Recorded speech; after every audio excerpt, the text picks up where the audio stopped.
एक दिन की बात है जब एक काम से मुझे 16 सितंबर को कोलकाता जाना पड़ा। मैंने तत्काल स्लीपर टिकट लिया, ट्रेन से रवाना हो गया। मेरे बैठने के ठीक 3 घंटे बाद एक सलवार सूट पहने हुए गोरी सी लड़की एक बैग लिए हुए मेरी सीट पर एक किनारे बैठ गई। मैं उस समय हाथ में एक मैगजीन पढ़ रहा था। वह लड़की बार बार इधर उधर देख रही थी और बीच बीच में मुझे भी देख रही थी। शायद उसे लग रहा था कि कहीं मैं उसे अपनी सीट से उठने के लिए न कह दूं। मैंने मैगजीन रखते हुए पूछा, कहां जाना है? लड़की ने जवाब दिया, कोलकाता। आप कहां तक जाएंगे? मैंने कहा, मुझे भी कोलकाता ही जाना है। और आपकी सीट कहां है? उसने थोड़ा झिझकते हुए कहा, मेरे पास जनरल टिकट है। मैंने कहा, तो अभी टीटी आएगा तो टिकट बनवा लेना, शायद सीट भी मिल जाए। जी ठीक है, मैं बनवा लूंगी, लेकिन तब तक आप हमें बैठने दीजिए। मैंने कहा, कोई बात नहीं, बैठी रहो। कुछ देर बाद टीटी आया। उसने लड़की को स्लीपर का टिकट तो बना दिया, लेकिन कोई सीट नहीं दी। मैंने लड़की से पूछा, आप करती क्या हो? कुछ नहीं। मेरा मतलब पढ़ाई से है। उसने जवाब दिया, जी मैं 11वीं क्लास में पढ़ती हूँ। मैंने पूछा, और आपके घर में कितने लोग हैं? मम्मी पापा भाई बहन सब हैं। थोड़ी देर बाद उसने मोबाइल निकाला, उसमें सिम कार्ड लगाया और किसी से बात करने लगी। उधर से कौन था और क्या बात हुई ये तो मुझे नहीं पता, लेकिन उसने अपना लोकेशन जरूर दे दिया। मैंने पूछा, पापा से बात कर रही थी स्टेशन से रिसीव करने के लिए? लड़की ने कहा, जी नहीं, पापा तो गांव में हैं। मैंने कहा, फिर भैया होंगे। लड़की ने जवाब दिया, नहीं, वो थे। मैंने पूछा, वो थे मतलब? मुझे तो नहीं लगता कि आपकी शादी हो चुकी है। जी अभी तो नहीं हुई है, लेकिन 2-3 दिन में हो जाएगी।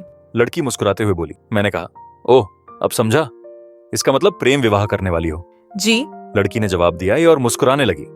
मैंने पूछा, लड़का क्या करता है? लड़की बोली, कोलकाता में नौकरी करता है और कह रहा है कि मुझे भी नौकरी दिला देगा, फिर हम दोनों मौज से रहेंगे। मैंने कहा, काफी स्मार्ट लड़का होगा। जी बहुत स्मार्ट है और बहुत अच्छे स्वभाव का है। मैंने कहा, मैंने भी प्रेम विवाह किया है। लड़की ने उत्सुकता से पूछा, आप भी भागकर शादी किए थे? मैंने कहा, नहीं, जिस लड़की को मैं पसंद करता था वह भी मुझसे भागकर शादी करने को कह रही थी। लेकिन मैंने उससे कहा कि हम तुम्हें पसंद करते हैं, लेकिन इसका मतलब यह नहीं कि अपने माँ बाप जिन्होंने हमें पाला पोसा उनकी इज्जत को ठुकरा दें। मैंने कहा कि शादी तो तुमसे ही करूंगा, लेकिन माँ बाप को मना कर। और आखिरकार माता पिता मान गए और हमारी शादी हो गई। मैंने लड़की से पूछा, वैसे आप जिससे प्रेम करती हैं उसे आपके घर वाले जानते हैं? जी नहीं, कोई नहीं जानता। मैंने पूछा, आपने उसका घर देखा है और उसके घर वाले आपको जानते हैं? नहीं। मैंने कहा, फ्रॉड, तुम्हारे साथ फ्रॉड होने वाला है।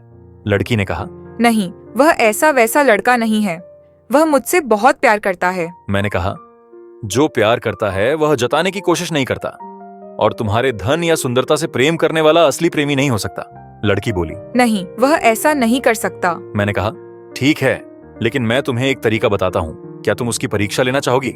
लड़की ने पूछा, कैसे? मैंने कहा, उसे फोन करो और कहो कि मेरे मम्मी पापा मान गए हैं और शादी के लिए तैयार हैं। वे कोलकाता आ रहे हैं और उसके माता पिता को भी बुलाने के लिए कहो। लड़की ने वैसा ही किया। लड़के ने उसकी बातें सुनकर गुस्से में आकर कहा, तुम मुझे बेवकूफ बना रही हो, तेरी जैसी कई लड़कियां आईं और चली गईं। फिर उसने फोन काट दिया। लड़की ने दोबारा फोन किया, लेकिन फोन स्विच ऑफ हो चुका था। मैंने कहा, अब उसका फोन कभी नहीं लगेगा। ऐसे लड़के अलग अलग लड़कियों के लिए अलग अलग सिम कार्ड का उपयोग करते हैं। लड़की रोने लगी। मैंने कहा, रोने से कुछ नहीं होगा, अभी कुछ नहीं बिगड़ा है, अपने घर फोन करो और सब सच बता दो। लड़की ने अपने पापा को फोन किया। उसने रोते हुए सब कुछ बताया। उसके पापा ने कहा, बिटिया तुम सुरक्षित घर आ जाओ, बाकी सब हम संभाल लेंगे। लड़की ने मुझे धन्यवाद दिया और अगले स्टेशन पर उतरकर घर के लिए रवाना हो गई। सीख, भावनाओं में बहकर जल्दबाजी में लिए गए फैसले अक्सर नुकसानदेह होते हैं।